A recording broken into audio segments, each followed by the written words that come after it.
I remember we had just a rain event, and because the tide was in, the water started to back up. We had rain all night long, and then the tide came in, and this area never floods, but we couldn't get down the streets. This street was flooded.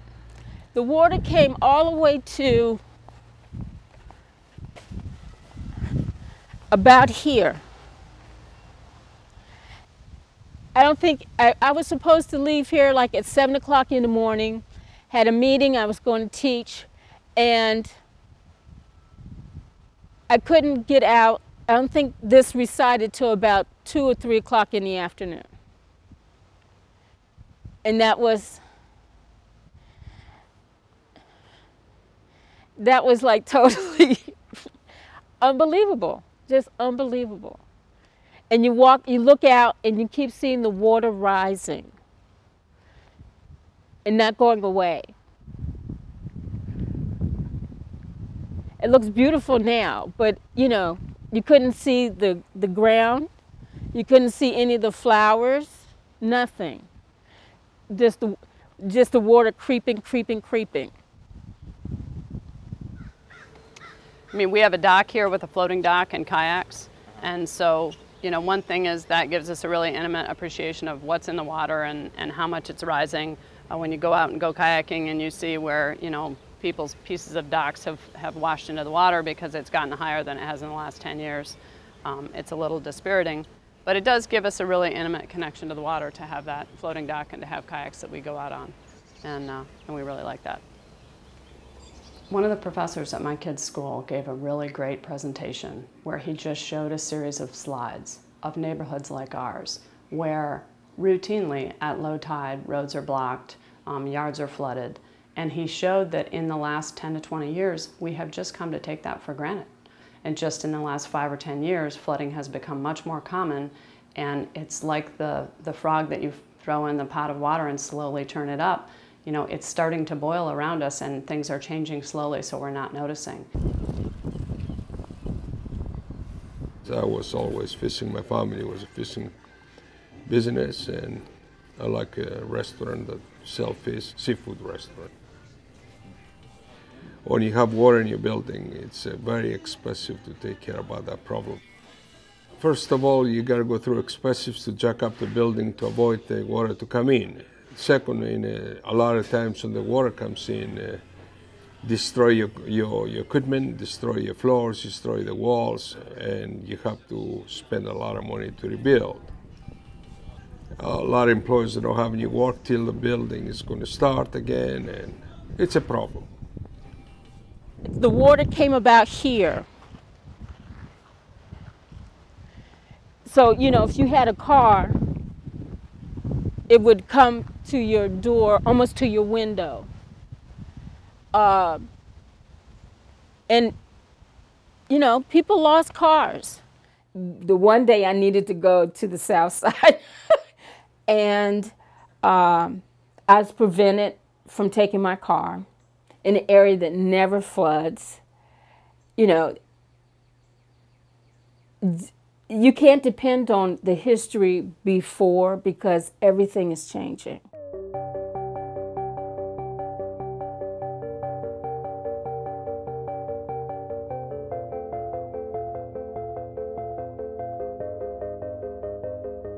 People have noticed there's more flooding around here. So for some reason, sea level's a little higher, you get a storm surge come into the bay. It's flooding more, so the base has come up from where it was. You know, okay, why is it going up? Well, the whole ocean is filling up, so there's some of that. But this area right in here happens to be sinking also. When there were glaciers up in New York and Ontario and Quebec, the ice pushed the land down, and that land went down and we went up. It's like a teeter-totter. And now the ice is gone and that land's coming back up and we're going down. So we're sinking, the ocean is expanding and getting more water in it, so it's coming up. If you look at that tide gauge data for the last 100 years, it's averaged around 1.5 feet every century, maybe a little less, a little more. But if you start to look at that tide data very carefully, and this is really the latest science, you find that it's accelerating.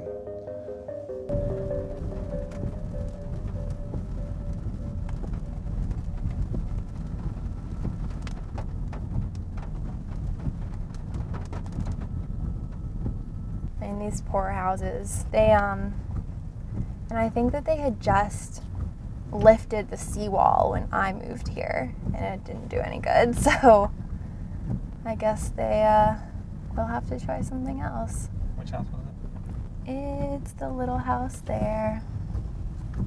Bye, little house. My number one memory is still like standing right there and then deciding that I was gonna go stand out in the water and having my roommate take a picture of me in the street where the water was up to my chest in front of our house.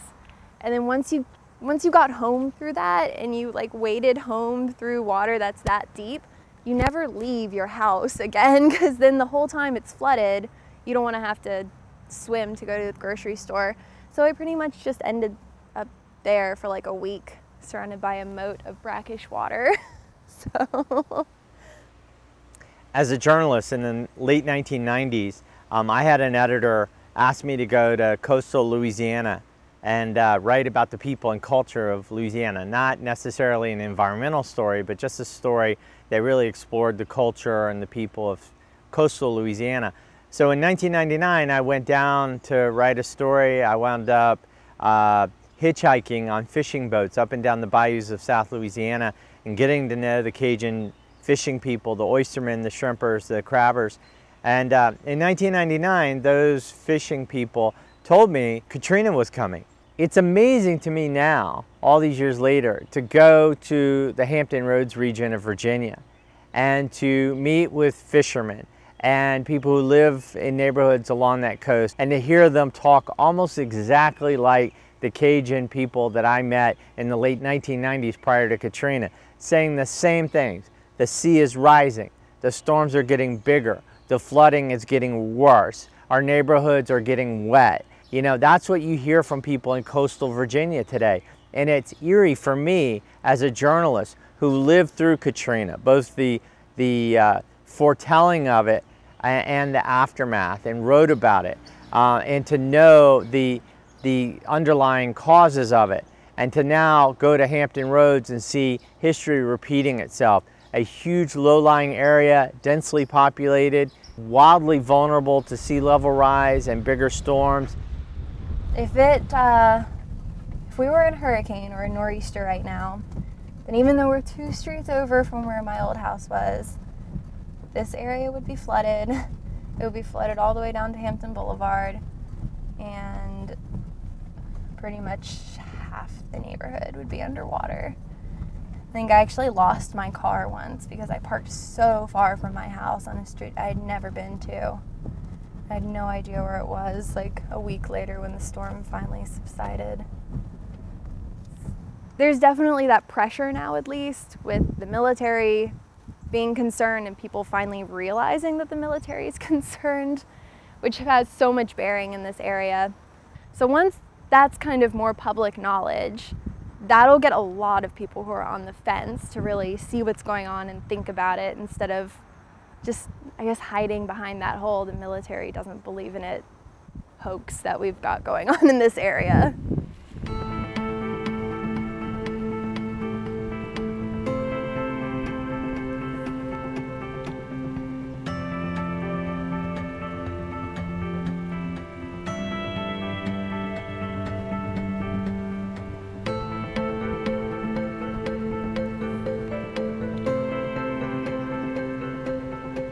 The Department of Defense first started noticing climate change impacts in the 1980s.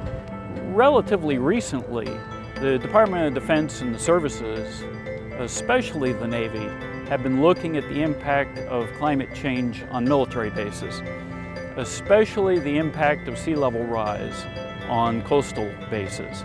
For example, Naval Station Norfolk was first built in World War I. That's when it was opened. Since then, sea level has risen a foot. And that has caused a variety of problems because the base is very low-lying. The Navy is studying it. The Department of Defense has studied it. The first report has been issued.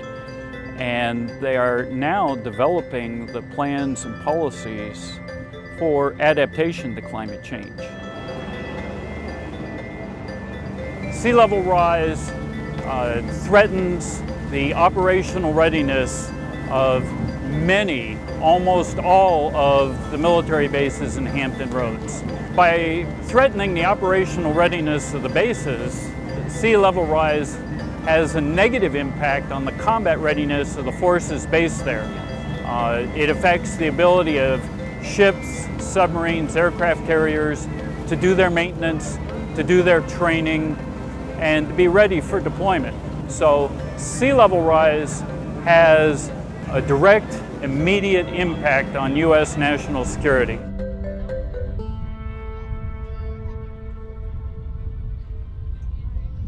Anybody in Virginia who's concerned about the health of our coastal areas and sea level rise and global warming needs to know what's causing it. And what's causing it is our use worldwide of fossil fuels, oil, coal, natural gas. When you burn these fossil fuels, one byproduct is an odorless, invisible gas, carbon dioxide, that migrates to the atmosphere and traps heat.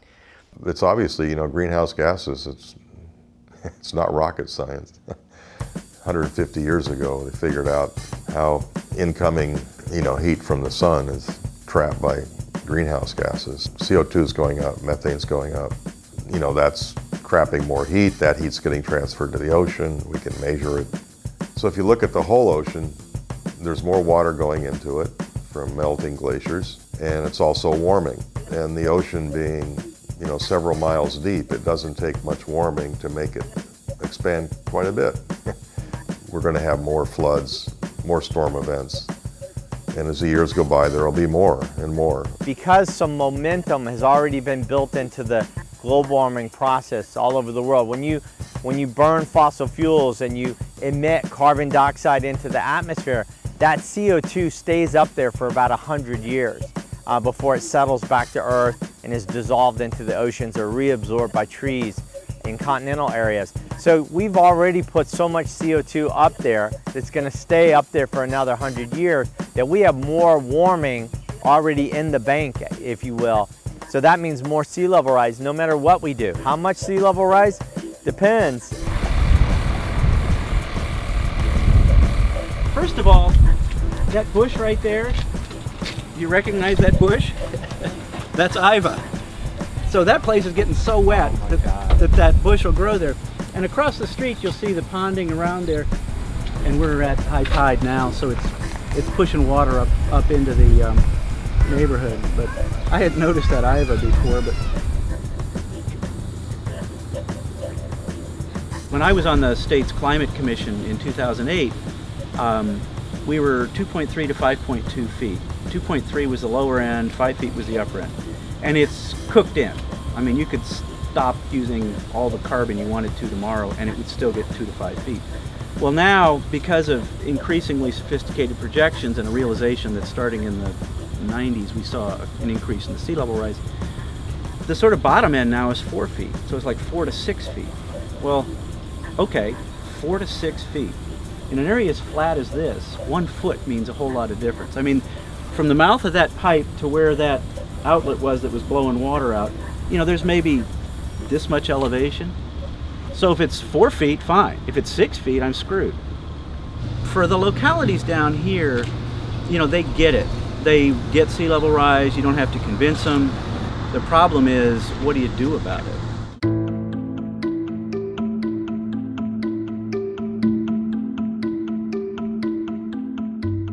What I tell you, it's exactly how it is. The water has rise over a foot.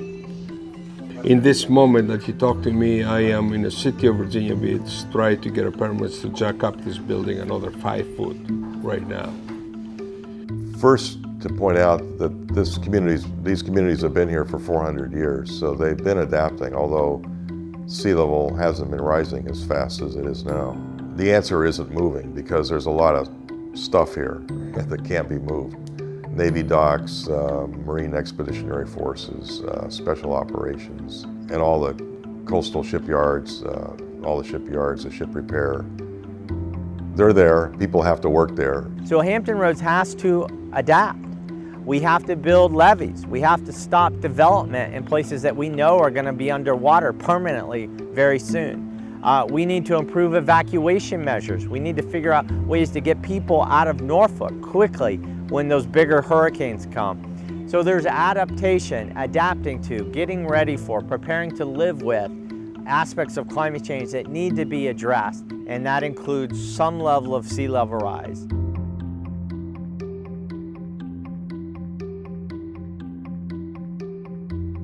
Now, the other side of the responding to global warming is to do everything we can as a region to try not to make it worse. To, if you will, if you're in a hole, stop digging. And that means the whole world needs to switch to clean renewable energy, needs to stop burning fossil fuels, and we can do it.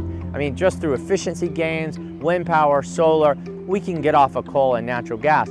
But it makes sense that an area like Hampton Roads that's outrageously vulnerable, that could be our next New Orleans threatened by the next Katrina, that this region would do particularly all it could to show real leadership and go further even than its neighbors in switching to clean renewable energy. And there's an old saying that every kid learns, an ounce of prevention is worth a pound of cure. It's mind-boggling. When I was a kid, we learnt in primary school in England how much CO2 was in the atmosphere. I remember that. You know, don't ask me why I remember that, but that was one of the things I remembered is, you know, what the composition of the atmosphere is. We passed 400 parts per million this year. The building here, we generate 100% of our power. If you look at our electric bills, 0 kilowatt hour month after month after month. So we run the whole building 11,500 square foot, plus I charge my car every day. It's a change in the way we do things that reduces our, our footprint on the earth, but has no impact in our standard of living. We have 22 photovoltaic panels on the right and 3 hot water panels on the left. And the photovoltaic panels, there's a wire that drops straight down, goes into an inverter and goes into our breaker panel. So it's a really easy installation. To make the long term be survivable, you have to start looking right now at changing how we're making our energy. Because if we wait 10 years until the sea level is really a problem, then it's too late to change how we generate our energy. You've already put all that carbon dioxide into the atmosphere and you can't take it out again by even going to 100% renewable at that point. You've already reached a point where it's unrecoverable. So what does that mean in Virginia? Well, all roads lead to Dominion Power in Virginia because Dominion is the largest global warming polluter in the state by far. Nobody comes close to Dominion, no company, no university, no entity, not the government, it's Dominion.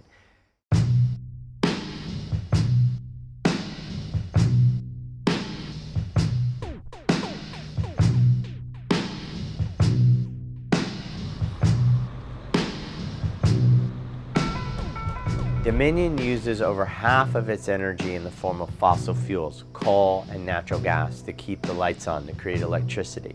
Over half, about 56%. And that's overwhelmingly, that share is also overwhelmingly coal, which is the most carbon intensive, dirtiest form of fossil fuels. So if we want to fix global warming, we want to set an example in Virginia and contribute less to climate change and join the world in slowing the rise of oceans. The number one thing we have to do is get cleaner electricity, and that means encouraging, pressuring Dominion to switch to wind power and solar. Over the next 15 years, Dominion officially, through its own official reporting, says that they plan to increase their percentage of wind and solar power in Virginia by less than 1%. They plan to do basically nothing over the next 15 years. States like Maryland, Maryland is looking at a policy of 40% clean renewable electricity by the year 2025. So this is happening. Virginia needs to join that movement and get off of coal and natural gas.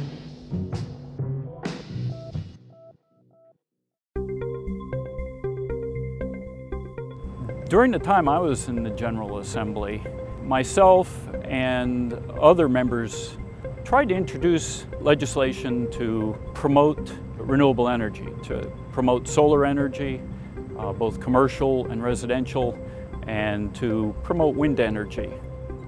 In most of those bills, it was simply leveling the playing field, making renewable energy competitive with fossil fuel energy, especially coal, which receives tremendous breaks in Virginia, and therefore makes it very difficult for renewable energy to compete. All those bills were defeated, and that is still true today.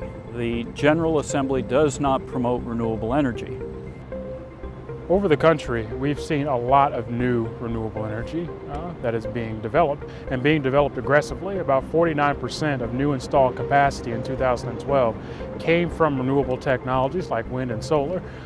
Unfortunately, we really don't see that here in Virginia because the laws and the policies that are regulating renewable development are not helpful and can sometimes serve as a disincentive. I mean, you have Dominion Virginia Power, who's our monopolized utility that is the #1 contributor to both parties here in Virginia, and this is a coal state. And so you have a lot of coal interests that are giving very, very heavily to legislators, and then the legislators make laws in their interest and they keep giving money, and so that endless cycle continues. You know, we don't understand how far we're falling behind. We are falling behind other states. You know, what happens when we fall behind? We lose jobs, we lose economic opportunities, companies don't relocate here. You know, we've got to change. 100 years ago, when Henry Ford came along, the horse industry didn't say, you can't have cars. You know, America was built on innovation, not stifling innovation.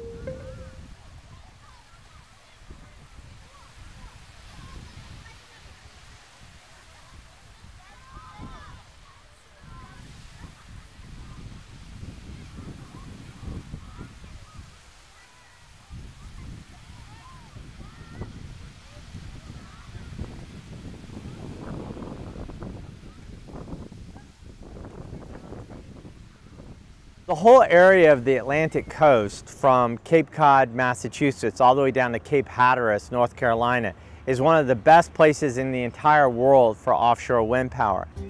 One of the biggest challenges is just getting people to understand the incredible opportunity. This is just a huge source of electricity, and we could simultaneously back a lot of coal and natural gas-fired electricity out of our grid, and thus address this issue of carbon pollution, CO2 pollution that comes from combusting fossil fuels. There was an official study done at the request of the Virginia General Assembly that showed that offshore wind power could generate up to 10,000 jobs in Virginia. With the mid-Atlantic area, it's not a matter of if we're going to build offshore wind farms, it's a matter of when. And that is a question we have to answer because we need to do it fast enough to help mitigate global warming and save places like Hampton Roads.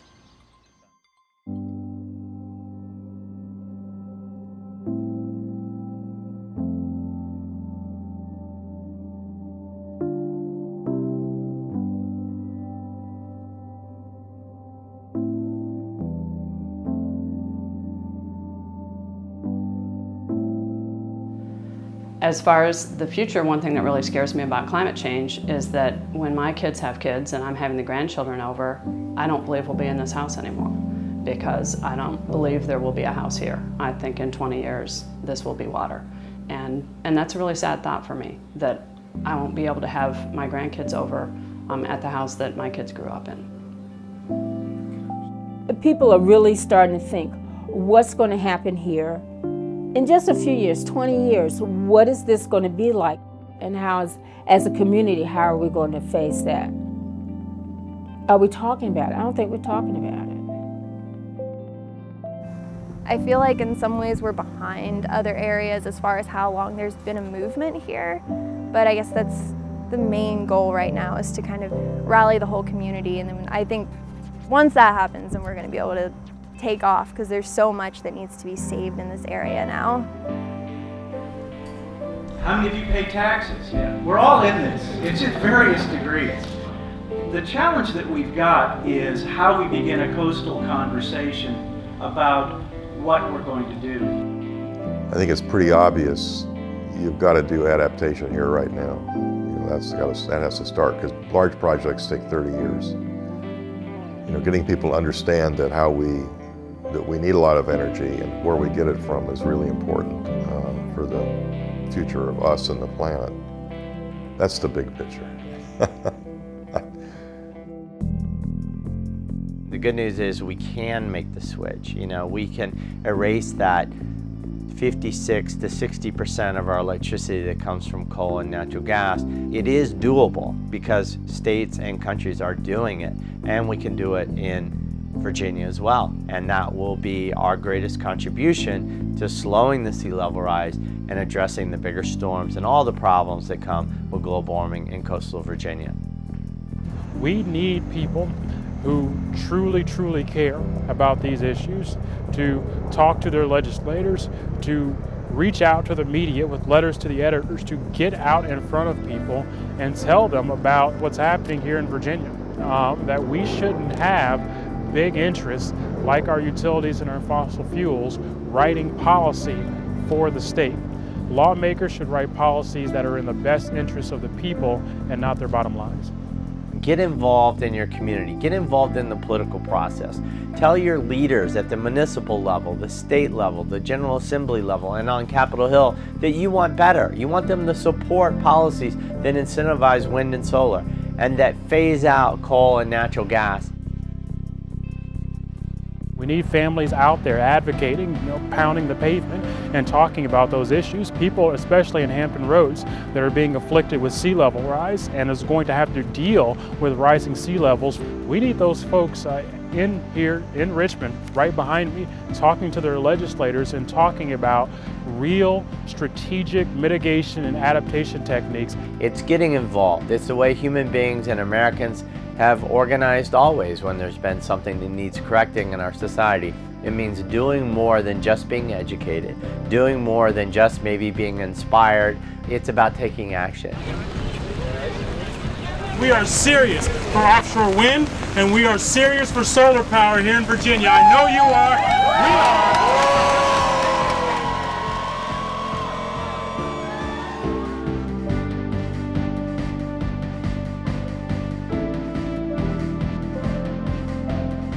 Well, my family is saying, when did you become such an activist? But it has to be a priority for you as an individual before it makes a priority for a community. I looked at what Dominion was doing and I thought, they're not realizing what they could be doing. They're not taking advantage. So I wrote them a pretty long letter with examples of the kind of things they could be doing differently and the risks that they were taking by investing so heavily in coal and natural gas. They sent me back a letter that basically said, that's all very nice, but why are you sending us this? Did you want this to be a shareholder resolution or did you just want to discuss it? I didn't even know what a shareholder resolution was. It's 500 words and it's a suggestion of something you think the company should do. So I started putting in shareholder resolutions addressing their need to go to more renewable energy. And basically I've done one every year since 2009. There's a lot of things that we need to change, and there's a lot of things that we need to do, and we need to do them quick.